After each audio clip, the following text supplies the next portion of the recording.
Dear student, मैं अपने वादे के अनुसार आप लोगों का एनुअल एग्जामिनेशन देखते हुए, चाहे +2 हो या 10th का हो, इन दोनों का इंग्लिश में बेहतर मार्क्स मिले, मैं अपने वादे पर खड़ा हूं और आपके लिए आर्टिकल का पार्ट 2 वीडियो लेके आ रहा हूं। छात्रों, एक छोटा सा समय मैं आपको लूँगा, वह यह कि मनुष्य को ज़िंदगी में 2 चीज़ एक साथ कभी नहीं आता है, और अगर आता है और उसे वह पहचान लेता है तो वही व्यक्ति अपने ज़िंदगी का सबसे सफल व्यक्ति होता है। यह 2 चीज़ है, समय और समझदारी। जैसा कि अभी आपके पास समय तो है ही, और अगर समझदारी भी आ गया तो आप समझिए अपने लाइफ में यानी अपने एग्ज़ाम में काफ़ी अच्छा सफल होंगे। तो चलिए, आपका ज़्यादा समय हम ना लूँ और चलते हैं हम अपने आर्टिकल के पार्ट 2 पर। आइए देखते हैं। अभी तक आपको मैंने पढ़ाया कि an का प्रयोग कैसे करना है, और उसी का कुछ बचा हुआ अंश है जो कि आज मैं आपको पुनः दे रहा हूँ।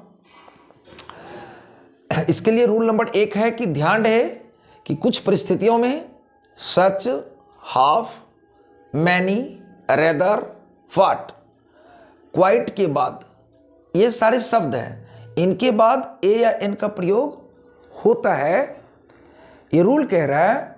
लेकिन यह निर्धारण उसके बाद आने वाला वर्ड करता है। Word it means noun, word it means noun. ये चीज जो है आपको पूरा ध्यान रखना होगा। ये वर्ड इट मीन्स नाउन। हम पहले ही बोल चुके हैं कि अगर आर्टिकल मजबूत करना है तो नाउन मजबूत रखना है। अब फॉर एग्जांपल देखिए, मैनी ए मैन। मैन ये निर्धारण कर रहा है कि मैनी के साथ एक माने ए का प्रयोग हो रहा है। मैनी एन आवर, आवर निर्धारित कर रहा है। Half A kilo, half an hour, etc।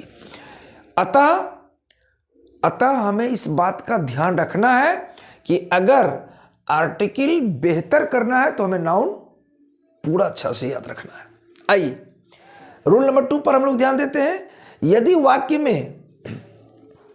वाक्य में नाउन के पहले, यदि वाक्य में नाउन के पहले वाक्य में एडजेक्टिव या एडवर्ब हो, ध्यान देने वाली बात है। वाक्य में नाउन के पहले, वाक्य में नाउन के पहले यानी वाक्य में कोमा, वाक्य में एडजेक्टिव या एडवर्ब, या तो एडजेक्टिव हो या एडवर्ब हो प्लस पुनः एडजेक्टिव हो, तो ए एन का प्रयोग अपने से सबसे नजदीक आने वाले शब्द के अनुसार होगा। आइए हम लोग एग्जाम्पल से समझ लेते हैं। शी इज ए गर्ल, क्या बोला गया है यहां कि नाउन के पहले, यदि वाक्य में नाउन के पहले यानी वाक्य में एडजेक्टिव या एडवर्ब हो, तो ये जो वाक्य है ये तो सिंपल वाक्य आपका है कि शी इज ए गर्ल। इसमें ना तो एडजेक्टिव है ना तो एडवर्ब है। आगे बढ़ते हैं। She is an ideal girl, यहां आइडियल आपका एडजेक्टिव, और फिर यहां कह रहा है कि she is a very beautiful girl, यहां आपका एडवर्ब प्लस एडजेक्टिव, और she is an extremely beautiful girl, adverb और एडजेक्टिव। यानी यहां एन का प्रयोग, ए का प्रयोग और एन का प्रयोग।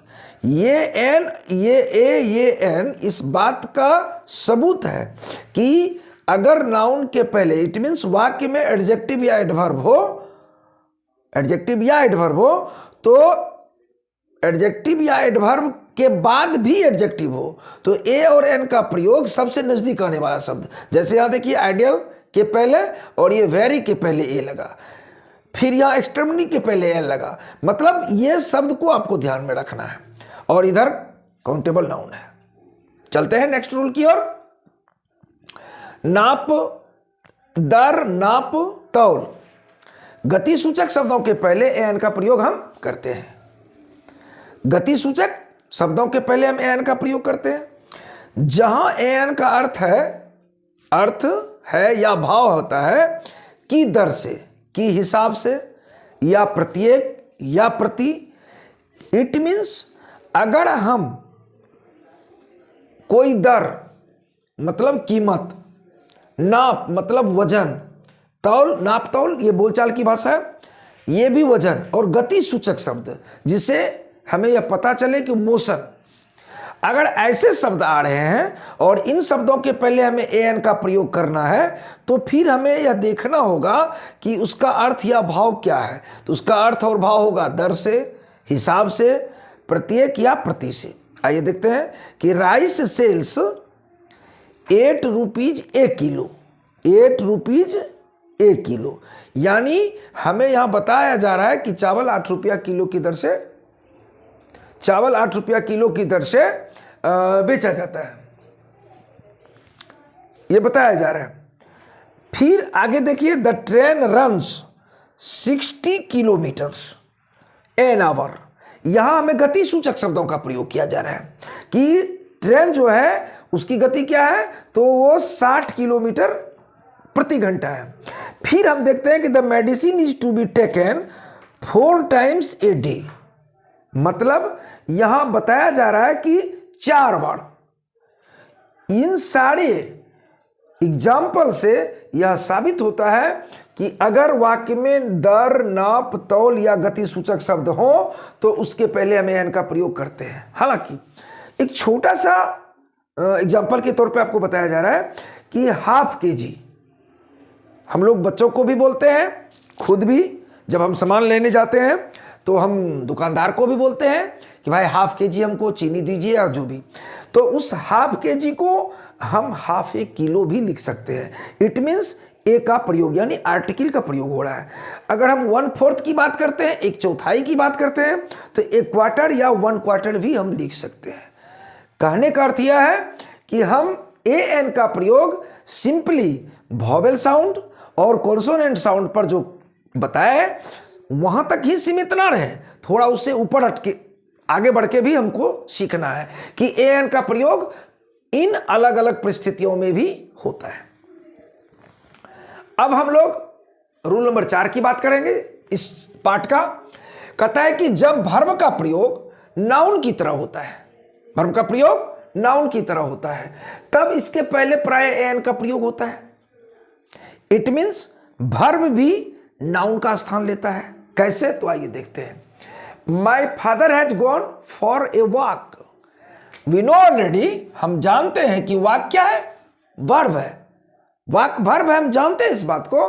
फिर भी हम यहां देख रहे हैं कि उसके पहले ए आर्टिकल का प्रयोग किया गया है। ए आर्टिकल का प्रयोग यहां इसलिए किया गया है कि यहां यह वर्ब नहीं, यहां यह नाउन है, यहां वाक नाउन है, क्योंकि ऊपर में लिखा गया है कि जब वर्ब का प्रयोग नाउन की तरह होता हो तो नाउन यहां हम जान रहे हैं माय फादर, ये फादर नाउन ऑलरेडी है, लेकिन यहां हैज गॉन ये एक्सुलरी वर्ब, ये मेन वर्ब, लेकिन यहां प्रीपोजिशन के बाद जो ये वाक आया है, ये वाक ये क्या है, यहां in the position of noun. That's why we can use before this word a. आगे बढ़ते हैं। I want to have a rest, a bath. Here is rest and bath, both are verb, but we have to use here in the position of noun. यानी इस बात से हम स्पष्ट हो जाएं, इस बात से आश्वस्त हो जाएं कि हम वर्ब का प्रयोग जब नाउन के स्थान पर यानी नाउन के रूप में करेंगे तो उनके पहले ए या एन का प्रयोग होगा अकॉर्डिंग टू साउंड। चलते हैं नेक्स्ट पॉइंट की ओर, रूल की ओर। एक्सक्लेमेशन, बच्चों ध्यान रखना, एक्सक्लेमेशन का जो वाक्य होता है ना वो बिल्कुल आसान है। कैसे? वह आसान इसलिए है कि उस वाक्य के अंत में साइन ऑफ एक्सक्लेमेटरी रहता है। तो जिसके अंत में साइन ऑफ एक्सक्लेमेटरी होगा वो एक्सक्लेमेशन का वाक्य होगा, ये मुझे पहचानने में दिक्कत नहीं होगी। लेकिन देखते हैं कहता क्या है कि एक्सक्लेमेशन में व्हाट के बाद, एक्सक्लेमेशन में व्हाट के बाद सिंगुलर काउंटेबल नाउन के पहले ए और एन का प्रयोग होता है। इट मींस एक्सक्लेमेटरी सेंटेंस में भी व्हाट के बाद ए या एन का प्रयोग होगा और काउंटेबल नाउन के पहले। आइए देखते हैं। व्हाट ए ब्यूटीफुल सीन, अब यहां ये सीन जो है वह नाउन है और उसके पहले ब्यूटीफुल एडजेक्टिव है और इसका साउंड कॉन्सोनेंट है, इसलिए यहां ए का प्रयोग हुआ है। फिर आगे हम लोग बढ़ते हैं। What a dog. ए कहने का अर्थ है कि ये दोनों वाक्य एक्सक्लेमेटरी है और यहां नाउन जो है उनके पहले ए या एन का प्रयोग होता है। फिर नेक्स्ट रूल की ओर हम लोग चलते हैं। So, as, how, to plus adjective. It means वाक्य का बनावट अगर so, as, how plus to यानी इन सारे शब्दों में से कोई एक और प्लस एडजेक्टिव के बाद ध्यान देने वाली बात है कि सिंगुलर काउंटेबल नाउन, ये नाउन आपको पीछे नहीं छोड़ने वाला है, इसलिए नाउन पर पूरा पकड़ रखिए। के बाद सिंगुलर काउंटेबल नाउन अगर रहे तो नाउन के ठीक पहले ए एन का प्रयोग होता है। मतलब आते हैं देखते हैं। मतलब यह है कि सो फाइन ए डे। सो यहां कह रहा है कि सो हो या एज हो या हाउ हो या टू हो, इसके बाद एडजेक्टिव हो तो एडजेक्टिव फाइन, इसके बाद क्या हो तो नाउन हो तो डे नाउन, और इसके पहले क्या होगा तो आर्टिकल ए। ये सब चीज छोटी छोटी बात है, इसे आपको ध्यान देना होगा क्योंकि कॉमन एरर एक ऐसा चैप्टर है इंग्लिश ग्रामर में जिसको बनाने के लिए आपको इन सारी छोटी बातों को बहुत ज्यादा ध्यान में रखना होता है। और किसी भी इंग्लिश कंपटीशन माने जो एग्जाम होती है कंपटीशन की, उसमें अगर इंग्लिश पूछी जाती है तो उसमें कॉमन एरर जो होता है एग्जाम का निर्णायक चैप्टर होता है। यानी यूं कहें दूसरे शब्दों में कि common error is the hero of any competitive exam जहां की इंग्लिश पूछी जाती है। फिर देखिए how dark A night. How dark adjective, night noun, ये एडजेक्टिव और इसके बीच में क्या आर्टिकल। फिर यहां क्या कह रहा है देखते हैं, इस पॉइंट को गौर से देखते हैं। कहते हैं ध्यान रहे कि सच, क्वाइट, मेनी, रेदर के बाद अगर सिंगुलर काउंटेबल नाउन प्रयुक्त हो, इन सारे शब्दों को याद रखना है, सच, क्वाइट, मेनी, रेदर, तो नाउन के पहले भी एन का प्रयोग होता है। वाह क्या बात है, देखते हैं। कहते हैं such a boy, many a man, etc. यानी इन दो रूल पर हमें विशेष ध्यान रखना होगा। मतलब इनके लिए जैसे सो, एज, हाउ, टू है और यहां सच, क्वाइट, मेनी और रेदर है, इन शब्दों को याद रखना होगा और इनके बाद आने वाला सिंगुलर काउंटेबल नाउन के पहले ए और एन का प्रयोग होगा। चलिए इस पार्ट का सबसे लास्ट रूल और ए एन का सबसे लास्ट रूल है। इसके बाद हम लोग अगले पार्ट में, अगले वीडियो में आर्टिकल का डेफिनेट आर्टिकल द है, जिसको कि एक ही पार्ट में हम पूरा कॉन्सेप्ट क्लियर कर देंगे और बिल्कुल ही कम समय में। आइए देखते हैं। जैसा कि हम आपको पहले ही बता चुके हैं, क्या बता चुके हैं कि अनकाउंटेबल नाउन, याद कीजिएगा, अनकाउंटेबल नाउन के शब्द के पहले ए एन का प्रयोग नहीं होता है। श्योर, आखिर हो भी तो क्यों? क्योंकि ए और एन से संख्या सूचक शब्द का बोध होता है। अनिश्चित ही होता है लेकिन संख्या सूचक शब्द का बोध होता है। और अनकाउंटेबल नाउन में जो भी शब्द होते हैं वो तो अगणनीय होते हैं। इसकी परिभाषा मैंने पहले भी बताया कि things which can not be counted, तो जिसको हम काउंटेड कर ही नहीं सकते उसके पहले ए एन का प्रयोग कैसे करें।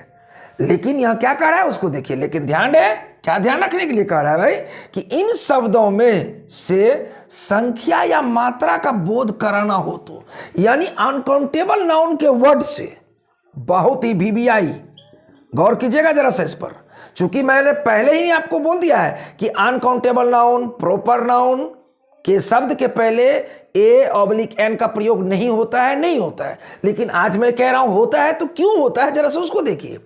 यहां मैं कह रहा हूं कि लेकिन ध्यान रहे कि इन शब्दों से संख्या या मात्रा का बोध कराना हो तो, यानी किन शब्दों से, अनकाउंटेबल, और अनकाउंटेबल बोले तो एब्स्ट्रैक्ट और मटेरियल, याद रखना है। अगर कराना हो तो अनकाउंटेबल नाउन के पहले भी एन का प्रयोग होता है। वाह, देखते हैं एग्जाम्पल में क्या है। एग्जाम्पल देखिए, a piece of furniture, a piece of bread. आप जानते हैं ब्रेड का सही हिंदी होता है लुगदा, यानी जब हम लोग सूखे आटा में पानी डाल के उसको पूरा मैंने गीला करके रखते हैं तो उसको हम लोग ब्रेड बोलते हैं, वो सेंस में। और वो कभी भी काउंटेबल नहीं है। लेकिन जब उसको हम क्या करते हैं, पीस बनाते हैं, टुकड़ा, जब हम टुकड़ा बनाते हैं तो यानी उसको क्या करते हैं, सेपरेट, यानी उसकी संख्या बताते हैं, तो उसके पहले आर्टिकल का प्रयोग अकॉर्डिंग टू साउंड होता है। अब एट लास्ट अंत में मैं आपको एक फिर नोट दिया हूं कि हमेशा याद रखें कि एन का प्रयोग कुछ खास फ्रेजेज में भी होता है। फ्रेजेज का अर्थ होता है कहावतें। क्या होता है, इन ए हरी, टू हैव एन अपॉर्चुनिटी, और इसकी संख्या और भी ज्यादा होती है। मैं नेक्स्ट वीडियो में यह प्रयास करूंगा कि इसकी संख्या आपको ज्यादा से ज्यादा दूं, जिसको आप रफली याद रखेंगे और एग्जाम आपका बेहतर होगा। Thank you, best of luck.